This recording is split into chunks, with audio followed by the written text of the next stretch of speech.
Hello, everyone, and welcome to FanDummies. I'm Greg. And I'm Erin. Today, we're going to talk about the HBO series Lovecraft Country. We're going to cover what it's about, some fun facts, who the actors are, and our overall review of the series. Wait till the end so you can see how many stars we gave this show. I'm sure Erin gave it a bazillion. And then Spoilers. and I gave it 14 million or something, or just one. You're going to have to wait and see. Let's do it.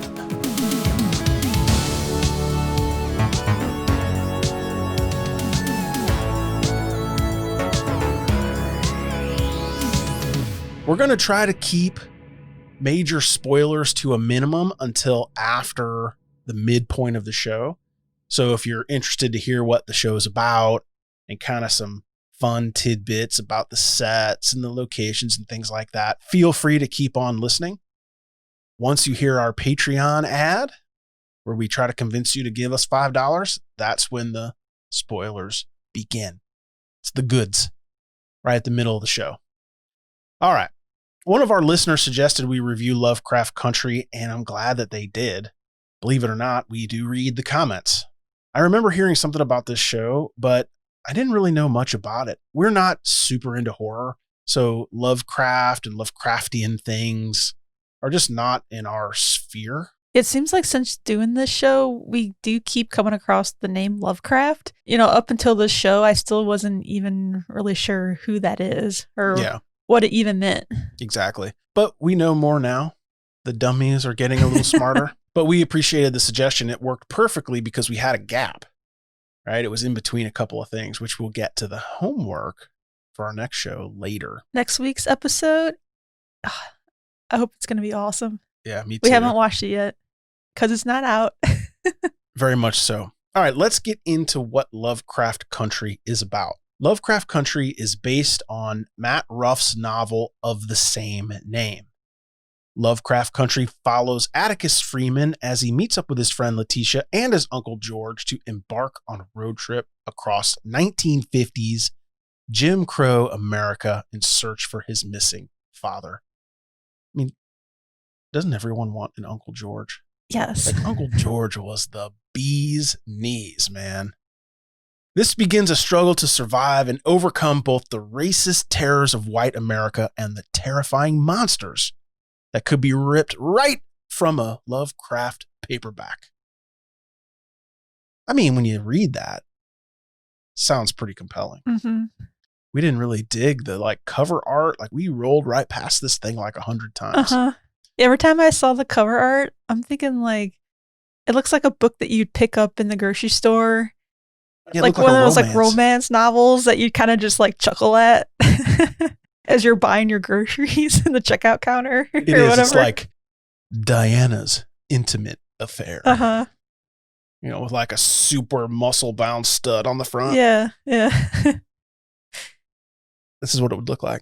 Especially because it says Lovecraft, and unless you know what Lovecraft is, to me it just sounds like a love story. I don't know. Yeah. The show has very little to do with H.P. Lovecraft, other than the monsters are in the Lovecraftian style. Mm-hmm. And there are other little hints as well.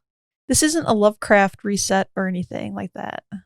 That's an important distinction. I'm glad that you brought that up, because if you look at the reviews that it got on Rotten Tomatoes, people are hateful for a lot of reasons about this. And we're not going to get into a lot of that because we like to watch these and try to enjoy them for what they are. But people are like, this is a horrible Lovecraft style book. Well, it's not meant to be that. It's just meant to be Lovecraft inspired or Lovecraftian. Mm-hmm. Is maybe a good way to say it. Suffice it to say, this series is TVMA, and you will see things that you cannot unsee.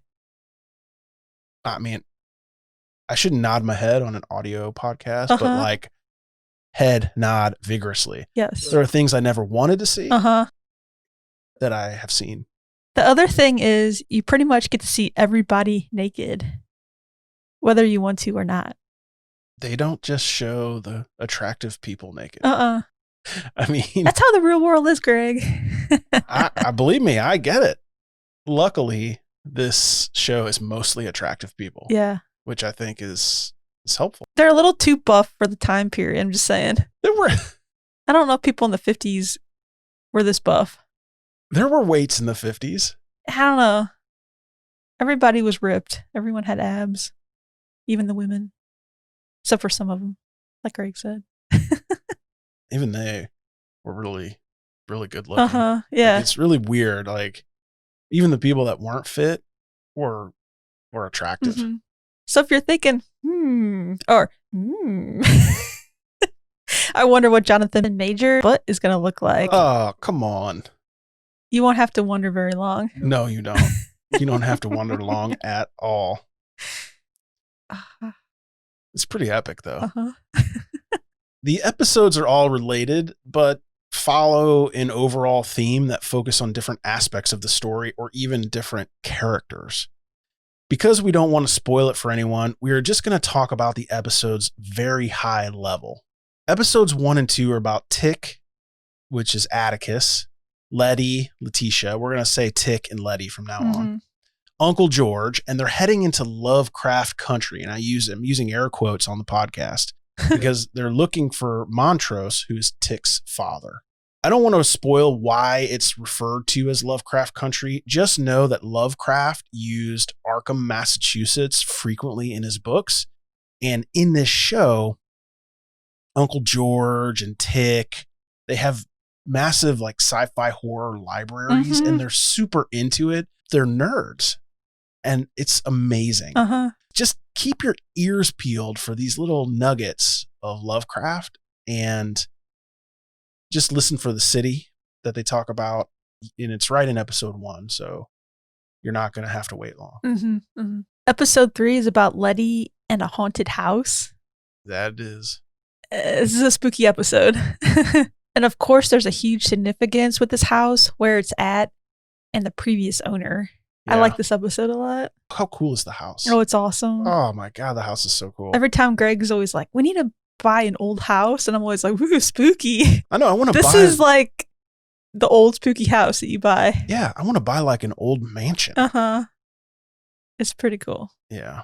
Episode 4 follows Letty, Tick, and Montrose while they look for the missing pages of the Book of Names. This is super cool. Super, super cool. I just want to point out before we watch this, like Letty's house is in like the suburbs of Chicago, and they go to Boston to look for the pages.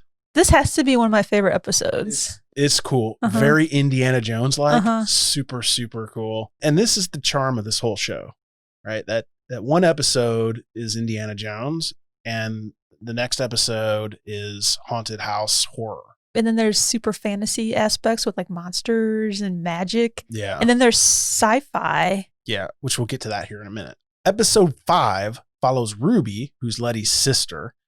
And if we say anything else about this episode, it'll be a super spoiler. This entire episode, nothing happens in it that we can tell you that wouldn't spoil it. Like the entire episode is just crazy. Crazy. So, sorry. When you get to it, you'll know. And I feel sorry for the people that stop on episode 2. That was the other thing. They do? Yeah, that was the other thing in these Rotten Tomato comments that irritated me. Is episode 1 and 2 were not the best episodes. Yeah. Not even by a million years. Yeah. Anyway. I thought it was good, but we watched episode 1 and 2 in one night, and I thought they were both really good. Yeah, when you binge watch them. Yeah. Remember, these came out one at a time. Yeah. So when you have stuff like this come out one at a time, you risk people not tuning in if you get one bad episode. Episode 6, I was originally bummed about, but it's a flashback episode from Tick's time in the Korean War, but it's mostly introducing this new character called Jia. Can't tell you anymore, but it's significant. Episode 7 follows Hippolyta as she tries to figure out what happened to her husband. This episode is crazy. I really like this episode as well. This is my favorite episode of all. Is it? Yeah, for sure. For sure. I mean, I see why. I'm not sure what you can say that wouldn't screw it up, right? Maybe I'll say it like this. the multiverse is involved. Right? Like, that doesn't spoil it, because this is 1950s Chicago. How could the multiverse possibly come into play? It's crazy. Episode 8 follows Tick's cousin Hippolyta's daughter Diana. Mm-hmm. She goes by Dee, and this is by far the scariest episode. I have goosebumps just even thinking about it. You might have to sleep with the lights on after watching this. Oh, like, I seriously have goosebumps thinking about this. It's like, I'm doing you have to watch the podcast. Like, oh, God. I'm going to talk about this episode more in my review. Oh, man.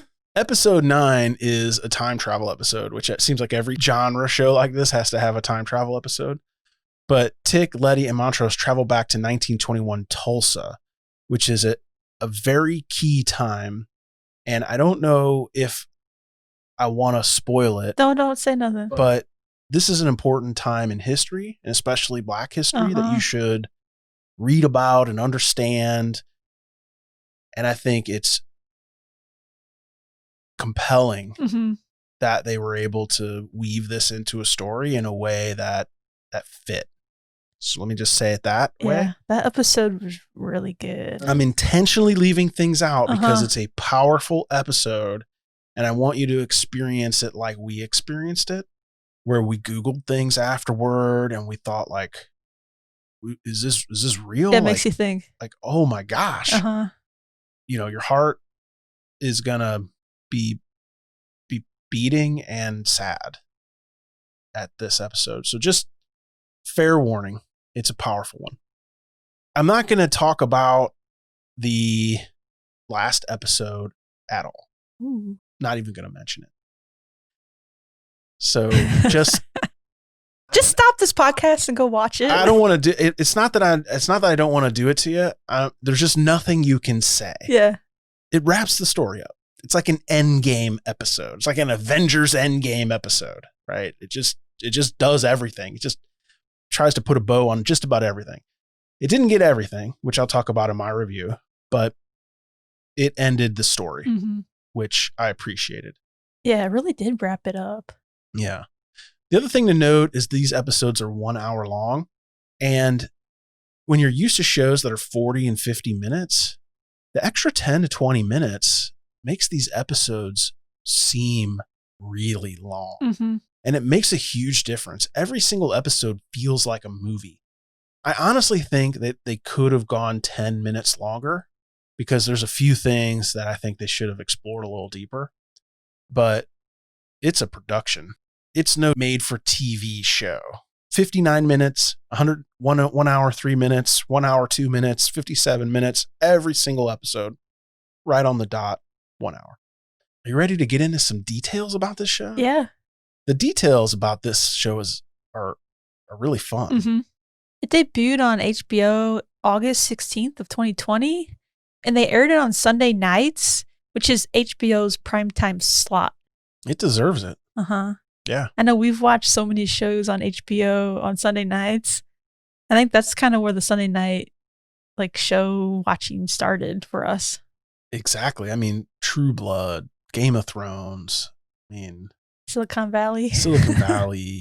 Ballers. Yeah. All of these shows that we would watch on Sunday nights. Yeah. I feel like there's even more. There's definitely more. Yeah. I have the Game of Thrones theme song engraved in my head on Sunday nights. Lovecraft Country is executive produced by showrunner Misha Green, along with J.J. Abrams and Jordan Peele. As we said before, the show is based on Matt Ruff's novel Lovecraft Country, which was published in 2016. And the specialty of this book is really weaving the story and the fiction into realistic and reality-based events. I think that's pretty cool. It's when there's a touch of real, real events and real places, it always brings things to life. Yeah. We've watched so many shows lately, like Umbrella Academy, and then they're shot in older little small towns in America or whatever. And they're never history accurate. And I know it always drives you crazy. Yeah, exactly. And it's always fun to look stuff up like that to see what's real and what's not. It ruined the Lock and Key show. Yeah, that one too. Yeah. It drives me crazy. at least pick a house. You can do it on a set, but pick a real house, because us fans, we want to go visit it and see it and interact with it. That's Lock and Key. I'm not sure if this haunted house was real. I know, we need to investigate I that. don't think it is. Yeah. Yeah, I'm sure. The insides might be, but the outside, probably all set anyway. Yeah. The show had a massive budget. I mean, seriously, like a Game of Thrones style budget, which is pretty great. Couldn't find any details on exact dollar amount, could we? The only thing I could find was Misha Green, the showrunner. She says the playground you can play in is incredible. Our production designer said we had 162 sets. The VFX houses we've been working with, the makeup special effects places we've been working with, they're some of the biggest. They make Star Wars movies. There's no limits other than my imagination, which is fantastic. Can you even believe? I mean, how many times do we have ideas for the podcast that we just have no skill to execute? Like, we try to do something and we're like, man, we're going to have to learn a completely new piece of software to figure this out. Yeah. Just hearing Misha say this, I mean, it totally comes across in the show. It's a cinematic experience. Turn off the lights, turn up the volume, sit in a comfortable chair, get some popcorn, and it's like 57 minutes of cinematic experience. Yeah. I think binge watching this is the play, though. I don't know that I could have watched these one at a time. Yeah, I don't think so. You just don't get the same experience, and you don't get insulated in the areas that are slow, right? Like, you don't remember all the connected events. So slow episodes or slower episodes feel like you waited a week and you were betrayed. Yeah. But when you binge it, you don't remember those slow parts at all. You don't remember the slow parts at all. You just go through it. I wish that these streaming services would understand that, or make better episodes. Yeah, it's fine. As of now, they haven't announced a season 2, but I really felt that they wrapped up the ending, and it's based on one novel. To me, this is over. If they try to make something more, it'll cheapen this experience. It's just a one shot, in my opinion. Yeah, I think I would be okay if they ended it. Yeah. I mean, if they do get a season 2, I think I'll totally watch it. But if it does end, I would be happy. Yeah. I honestly think it was great. Like, let's just wrap it up. Move on to other things. We did it. Yeah. High five. There is a podcast companion that talks about each episode, which is really fun. It's like an after show where they have guests on that were on the show, plus they have the actors, and they talk all about everything, the politics of the era, the show itself, hope that things are portrayed, and all different things. It's good to listen to it so that you can get people's perspectives other than just listening, watching, and making your own conclusions without really kind of listening to other people. Yeah, I wish we would have had more time to listen to all of those, like after we watched.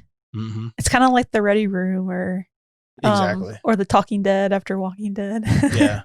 One of the things you notice right away is the music. I loved it from the beginning. But Erin, you didn't. Well, there's a huge variety of music, and most of them are era appropriate songs, and then all of a sudden they'll pop in like modern songs. So, I mean, the whole show takes place pretty much, except for like one episode in the 50s. And they also use spoken word tracks as well, which I thought was very like artsy and creative. So at first I thought it was kind of weird when they would start playing these modern songs. They'd be playing Etta James and all of a sudden Cardi B would come on. I know. And you're like, this show takes place, back in the 50s. Like, why are they playing modern songs? It makes me think for a minute. And Lisa Richardson and her team at Mad Doll, I thought they did a really great job selecting songs for the show. And when you hear them, I think it makes sense. Just made me go, what? Yeah. At first. The way they construct it, and when you pointed it out, I started really listening. It's when they're doing like B-roll or something where it's not era specific, like driving from city to city, they'll play like Cardi B. Or if something really epic is happening, no spoilers. if it's something like super era specific where they're in like a party or something like that, they'll play something from the 50s. Just pay attention to the music is what we're trying to say here. Yeah. There's even a song that Letty and Ruby, the sisters, sing. I thought that was pretty fun. Yeah.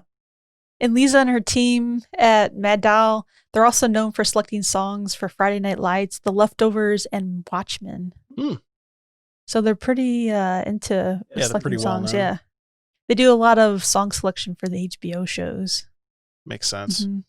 There is an interview with Lisa in Rolling Stones, and she says she used to host a radio show playing spoken word in the 90s, which, I mean, that can't have been very popular. Yeah, but this is like right up her alley. It's like, totally, this is her thing. Yeah, it's totally her thing. It's like, you like to read sci-fi books? Yeah, she likes the spoken word. So she said she was super excited to be able to add spoken word into the show. Yeah. Which makes total sense. Yeah. And the closing theme was driving me nuts. I had to look it up, and it's called Centerman. And I looked it up because I'm like, there's a modern song nowadays that somebody samples this, and it's Timbaland's sampled song for his Ode Timbaland song back in 2007. I like that song. It has that like iconic piano intro that I just love. It was driving me crazy the whole time we were watching this. I finally looked it up and I was like, okay. Before we move on to the actors in our review, we wanted to tell you how to support FanDummies. At FanDummies, we have a Patreon that has both video and audio, and you can get ad-free and early episodes every single week. We'll put the link in the show notes below. It's patreon.com/FanDummies. And if you don't want to subscribe to the Patreon, that's totally okay. You can hit subscribe and support us in any podcast app on YouTube. Leave us a comment, give us a thumbs up, leave us a review. All of that is super amazing at supporting the show. And if you're new to FanDummies and this is the first time you're listening to us, we don't just talk about Lovecraft Country. We talk about superheroes, science fiction, and fantasy, TV and movies every single week. Whether you're listening to us on a podcast app or on YouTube, we love you the same. So hit the subscribe, leave us a comment, give us a thumbs up, do the stuff.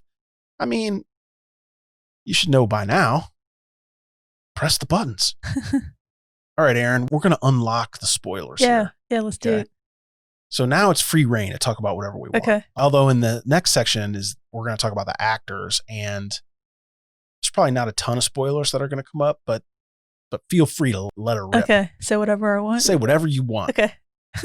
Lovecraft Country had some actors we are familiar with, like from superhero shows. But many, I have no idea who they are. I'm glad we got to meet them. So let's dive right in. First, we have Journey Smollett, who plays Letitia Lewis, goes by Letty in the show 99% of the time. And she was Dinah Lance, a.k.a. Black Canary in Birds of Prey. Yes, awesome. We see her in a lot of stuff. Yeah. She's very, very popular. Erin has a little note that says, what? Also known as our favorite character in Birds of Prey. You can go back and listen to that episode, our Birds of Prey episode, where we basically say everyone sucks but her. I think you said that. Oh, sorry. Where I say. I liked Birds of Prey. Greg, not so much. No.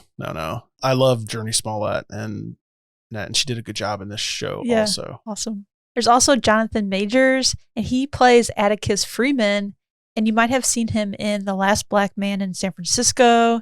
He's going to be Kang the Conqueror in Ant-Man 3. Superhero, sci-fi, and fantasy. I love it. I cannot wait. The overlap is so awesome. Yeah. Wait. If you can't tell, I'm wearing my Ant-Man t-shirt holding the giant Hello Kitty PEZ dispenser. Yes. Clover's in the way, so you can't see. He also played Atticus's behind that Erin liked to look at. It wasn't good. Don't watch it. Wasn't a body double. That was his buttocks. He had muscles on top of muscles. Gosh, he did. He's giving Thor a run for his money. George Freeman, who is Atticus's uncle, is played by Courtney B. Vance. You might have seen him in The Hunt for Red October or Space Cowboys. He totally looked familiar to me. Yeah, In the show, he makes a travel guide so that African Americans can travel around the United States and be safe. Like, it shows friendly areas. And this is a real thing. It's a reference to the Green Book, which was published from 1936 to 1964, which just the fact that a book like that had to exist just kind of gives you just this time just is unbelievable. Yeah. But I thought the travel guide was super cool. Like, just the whole idea of it. And in the show, George Freeman, he puts his life at risk because he goes out to these places and basically sees if he gets harassed. It's powerful. You know, he doesn't make it long in the show, and it's really sad. Yeah. It's really, really sad. I'll talk about that in my review. There's also Anjanou Ellis, and she plays Hippolyta Freeman, and she was married to George, Uncle George, as we know him. And you might have seen her in True Blood or The Help. Yep. Yeah. She totally looks familiar. Jada Harris plays Diana Freeman. She goes by Dee. You might have seen her as a toddler on Glee. That's the best. She was, her name was Toddler Mercedes. Oh, yeah, Mercedes, yeah. We had to look that up. We didn't know that fact. We looked it up. You don't remember? Do you? No. I'm not even sure if we made it to those Glee episodes. We quit partway through. Yeah. Too much drama. Michael K. Williams, he plays Montrose Freeman, and he's Atticus's father that went missing and started the whole journey of finding him. You might have seen him in Community. You dang right. Our fave. Remember, he was Dr. Marshall Kane. Oh, yeah. That was awesome. And he also played an agent in the Ghostbusters from 2016. And he was Chalky White in Boardwalk Empire, which is another HBO show. That's why I added that one. He is an amazing actor. Yeah. And he's got muscles on muscles, too. Yeah. He's got a six-pack. Yeah. Dude's ripped. For a character in the show that, like, drinks all the time. I know. He's pretty ripped. I'm like, does that work like that? Yeah, no, Maybe he doesn't eat, he just drinks. We didn't see that he had any sort of job where he exercised. So yeah. Don't ask me. Don't ask questions, Greg. It's just there. I'm just going to be jealous. Wunmi Masaku plays Ruby Baptiste, or Letty's half-sister. You might have seen her in Fantastic Beasts and Where to Find Them, or Batman versus Superman. Yeah. Right. I love how all these actors overlap the stuff that we watch. Ruby is a great character, very complex, has a couple of stellar episodes. Some crazy stuff happens. Yeah. You'll like her a lot. Abby Lee plays Christina Braithwaite, which you might have seen her in Mad Max Fury Road or The Dark Tower. And in the book, the Christina character is Caleb. So she's a man in the book. I thought that was kind of interesting. You realize this is the only person that didn't take their clothes off hardly in the show? I didn't notice. I don't know. We got to see her as a man. Yeah. Naked. Considering we saw every single person naked, I was like, well, when's it going to be her turn? It never was. Yeah. You mean Jordan Patrick Smith, who plays William, who you might have seen in Vikings? Yeah. You know, Ragnar's son? Yep. You get to see his tush many I times. kept thinking, man, that guy looks so familiar. And when you see him in the Viking show, I mean, he's all like scruffy. He's got I think he probably has a beard. I don't know. Facial hair. Yeah. Skin. And then you see him in this show and he's all cleaned up and his hair's like slicked back. I'm like, same guy. Then there's Jamie Chung, who plays Ji-Ah. You might have heard her voice in Big Hero 6, the series, or seen her in The Gifted. She also played Valerie Vale in Gotham, which I know a lot of people listening to this show probably watched. And she played Mulan in Once Upon a Time. She started out in The Real World, 1992 on MTV. How about those facts for you? I saw that and I was like, what? And starting on The Real World, And then being in shows like you just said, like, wow, like that's pretty cool. It's pretty cool. All right, Erin, who was your favorite actor or actress? Jurnee Smollett for sure. Yeah. To me, it's just no competition. Uh-huh. There's definitely probably a number 2, but Jurnee Smollett, she deserves an award for her performance, honestly. Mm-hmm. Yeah. Yeah, she did a really good job. And there are so many actors in the show that I really did love, and I like their characters and everything, but I think Jurnee did the best. Yeah. All right. You've heard about the show. You've waited this long. I know you just can't wait anymore. So let's get into the review. Erin, let's start with the bad.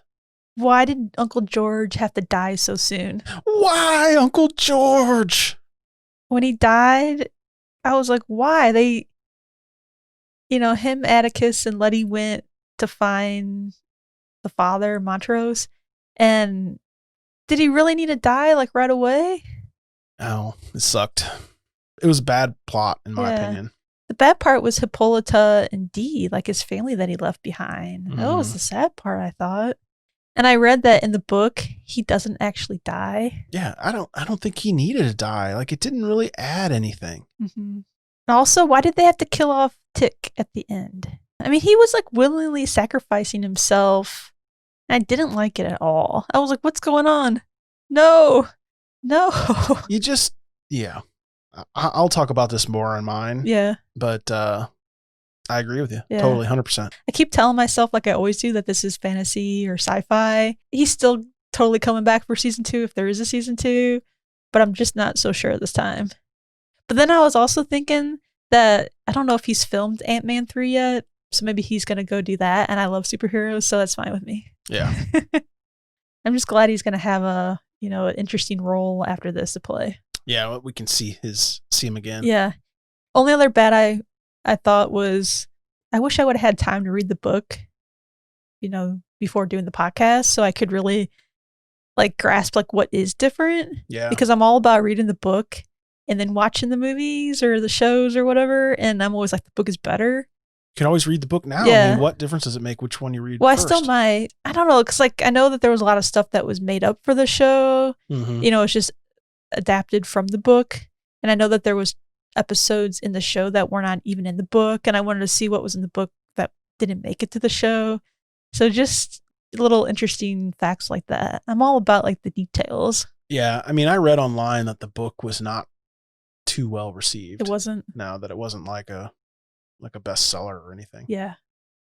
I mean, it must have been good enough though that because Misha decided to make it, so yeah, all it takes is one person with influence to read it and like it. Yeah.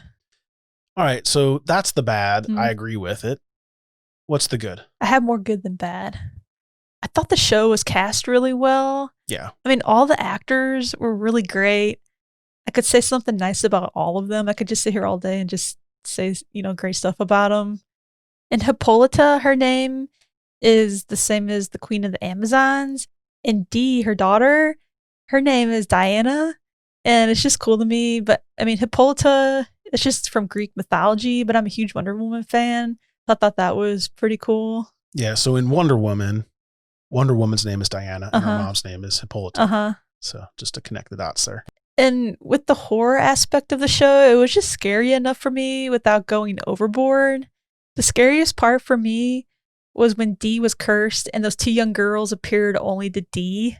I just thought that was pretty scary. There's the scene where Dee hides in the car, like on the driveway, and one of the girls just like pops out of nowhere. And that's probably the only time I was like, like for like the horror aspect, that was just like kids. I don't like anything with kids like that. Like I just don't like it. And they had like real long fingernails and they did like these crazy like dance moves. I thought that was pretty fun. Her arm had like these bugs coming out of it and it started to decay. And it just was scary. Yeah, it was bad. Yeah. But the 2 girls that were dancing around that made it scary, I thought they did a really good job. And one of them was Kayleen Harris and Banaka Bruton. So I thought give them a little shout out. Yeah, give them a shout out because I thought they did a really good job in their characters. I really enjoyed the adventure side of the show as well. It seems like they were always going on like road trips or figuring out pieces of a larger puzzle. which I thought was really neat. And I really liked the episode where, was it episode 3? When they go to the museum. Yeah. And then they end up back under Letty's house. Crazy, right? Crazy. Boston to Chicago in 5 minutes underground. Well, they had to go across that bridge, that little bitty plank. Like they walk the plank, and they get into that cave area, and there's the water, and all of a sudden the elevator's there, and Greg and I were like, "Is that Letty's elevator?" Yeah, it's creepy. Oh, so good though. It was really a great show though. I mean, how can you beat fantasy, sci-fi, and horror all in one show? Which I never really knew could exist. No, it's definitely a mix. And I think that's one thing that probably hurt it in the ratings and the reviews. You think? Yeah, because I think people like horror and might not like sci-fi, or they like fantasy and they don't like horror. Yeah. When you title it Lovecraft, you're signaling that it's going to be a type of book or movie, right? So people buy it or watch it with expectations that they might not have had. A lot of the reviews were like that. This is nothing like Lovecraft, or, why would you even call it Lovecraft Country? It's totally different. All right. It's my turn. I'm going to start with the bad. Like Erin said, the biggest thing I disliked is the ending. It was 100% bad. It was so bad that I didn't even want to talk about it at the beginning of the show when we were talking about episodes. So I read online the ending in the book, and it's better, much better. Still not great. For one, Tick dies. I don't like that. The hero must prevail. I'm simple like that. I think that that's just part of the charm of watching entertainment is you can make the hero live, and it's fine. Yeah, think of how Letty's going to feel after the episode is over. She goes home and Tick dies, Ruby's dead. Yeah. It's pretty sad. He's willing to sacrifice himself. I think they should have found a way to save him. Second, Christina is powerless and buried under rubble. The adults look at her and go, I'm just going to leave her here. I think I'm okay with that because she's evil, right? She created the whole situation, and now she's piled under rocks.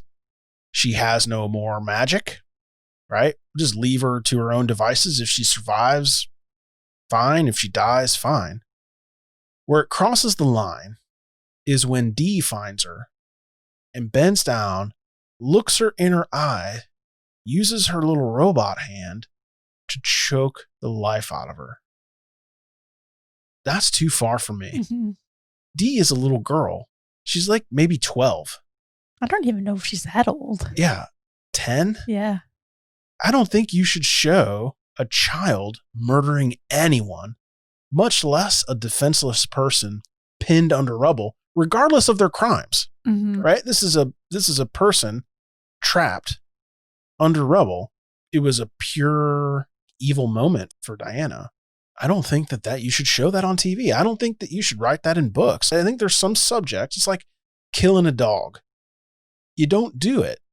You just avoid doing it. Yeah. It doesn't service the story in any way. It's just shock for shock's sake.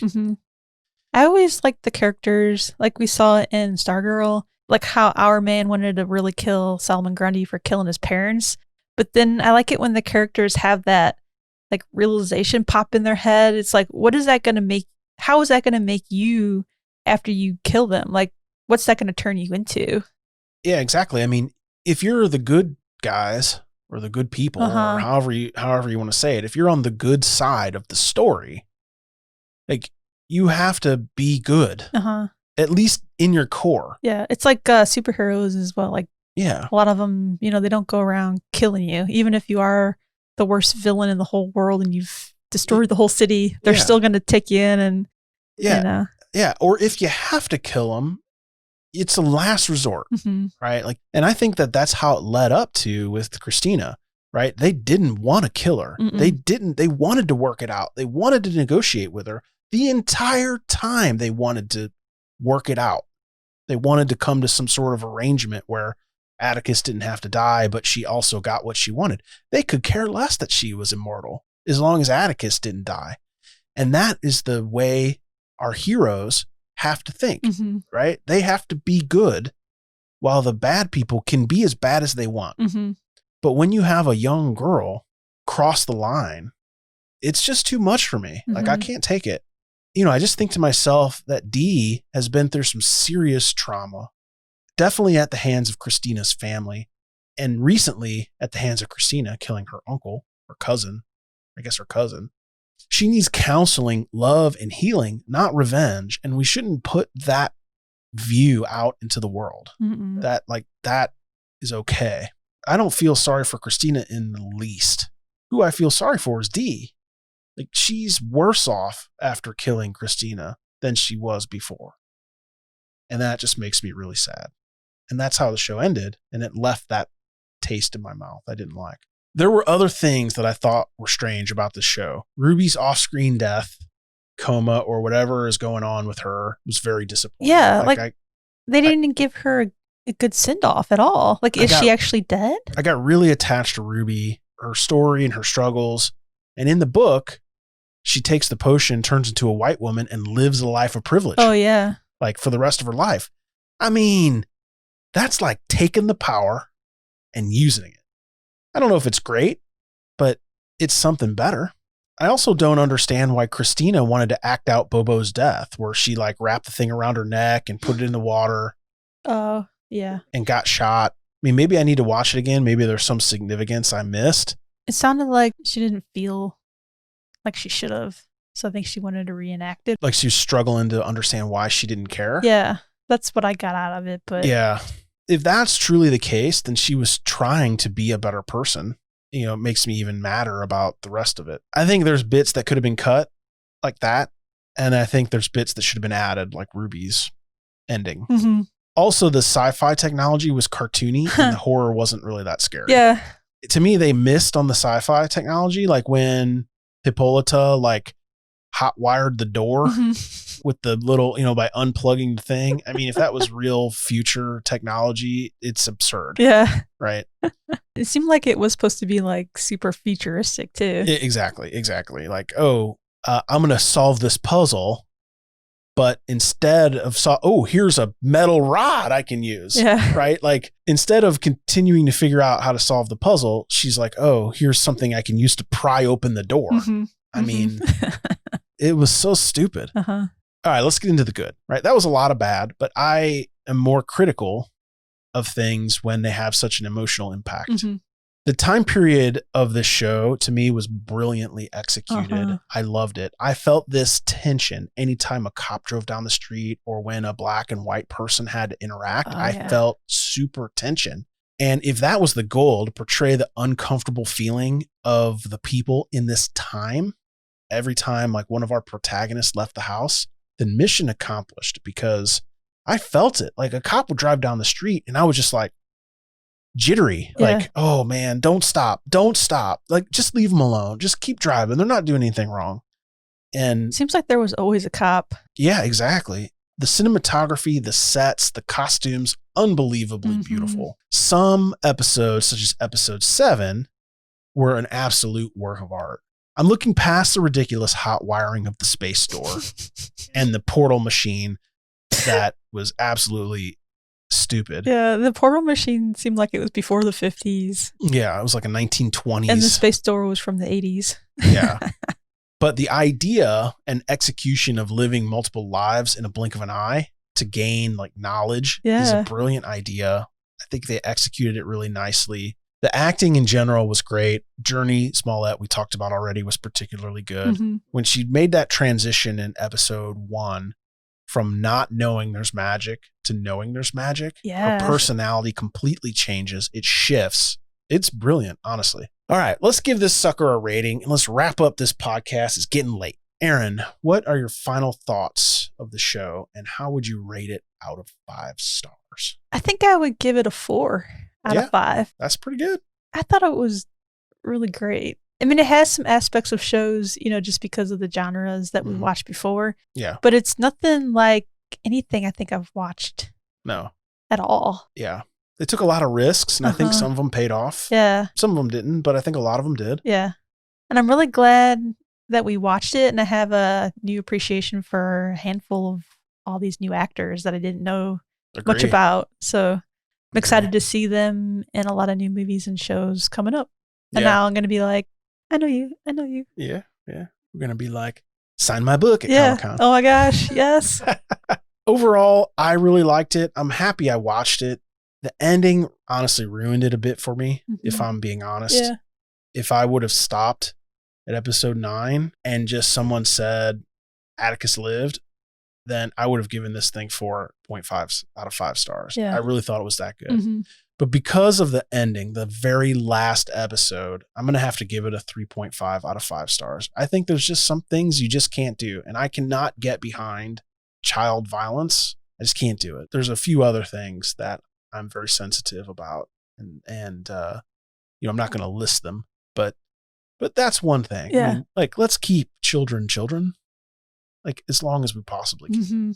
I mean, imagine some other child watches this thing. They should never watch this. They should never. No. But just imagine, someone 15 or something were to watch this show, which they should not. Yeah, no. Under any circumstances. This is like a 30 and up show. Yeah. Like, I'm not even sure that you should watch it if you're 25. I mean, you need some age, I think, to really appreciate this show. That's my final thoughts. Before we wrap up the show, we do have some homework for you that Erin wants to give you. Next week's episode is going to be the Lego Star Wars holiday special. Yes, and we're going to have it out, next week? It comes out this week. We're going to have our show out next week, and it's the perfect time for the holidays. Yeah. It premieres November 17th on Disney+. So it's going to give you a few days to watch it before we release our podcast next week. Yeah. And it looks so good. I cannot wait. Baby Yoda's in it. It looks so good. Baby Yoda's in it. And all my other favorite Star Wars characters are in it. So the Lego movies are almost always pretty good. Yeah, I really love the Lego movies. So Greg, be prepared to wake up early on Tuesday morning to watch it with me. Because if I don't watch it in the morning, I'm going to see so many spoilers that I might cry. All right, we'll see how we go. Greg gets really mad because I ask him to wake up early to watch The Mandalorian lately. I have to work another job besides FanDummies, If I don't watch The Mandalorian right away, the second I get on Instagram, like, I follow so many Star Wars influencers or whatever, and everything is just like bam, bam, bam. And I'm like, oh, come on. Like, I don't want to know anything about the show. I want to experience it myself. Yeah. Thank you for listening to this episode of FanDummies. Please write us a review, hit the subscribe button, leave us a comment in YouTube on your favorite podcast app. I know on CastBox we read the comments. So if you're listening to us on CastBox, leave us a comment, say hello. If you want a shirt, you can gift a shirt for the holidays. You would look good. Or a cool mug. We also have a TeePublic store that has non-FanDummies related merch that we've picked out. We'll put all of that stuff in the show notes so you can look at it and click it and do whatever. If you want to reach out to us, we are at FanDummies on all social media. Thank you for listening. We really appreciate it. Bye. Bye.